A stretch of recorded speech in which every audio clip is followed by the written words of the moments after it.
Курсы по повышению квалификации были организованы для учителей образовательных школ нашей страны Республиканским центром повышения квалификации и переподготовки кадров при Абхазском государственном университете и прошли в марте этого года. На курсах педагоги практиковали и совершенствовали себя во многом. Были организованы лекции, тренинги, беседы, практические занятия и контрольные работы. Главная цель – подготовить каждого педагога к новейшим тенденциям в области профессионального развития.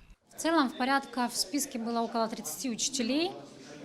И, конечно же, возрастная группа была совершенно разная, но тем не менее курсы были составлены настолько скрупулезно, в силу того, что я сама являюсь учителем средней школы и также методистом университета. Поэтому мы решили возместить вот эти вот существующие дисрупции именно с 5 по 11 класс.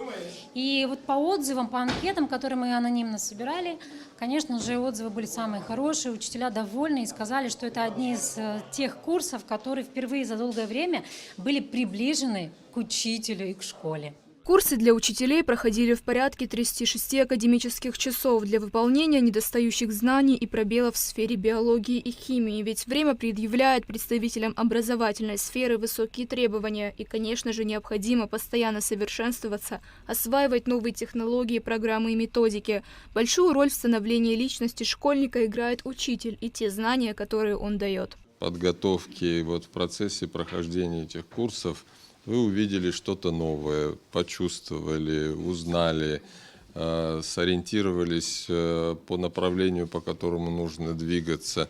Это и есть самый важный результат этих курсов. Понятно, что это нужно делать регулярно. Мир очень быстро меняется. И первым, кто должен поспевать за изменяющимся миром, это должен быть учитель.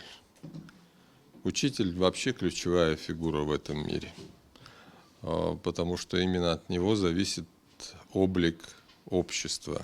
В завершении мероприятия преподавателям были вручены их заслуженные сертификаты, а тем, кто помогал во время прохождения обучения, благодарственные письма. Также благодарственное письмо было вручено декану биолого-географического факультета Игорю Цулая за помощь и поддержку в проведении курсов.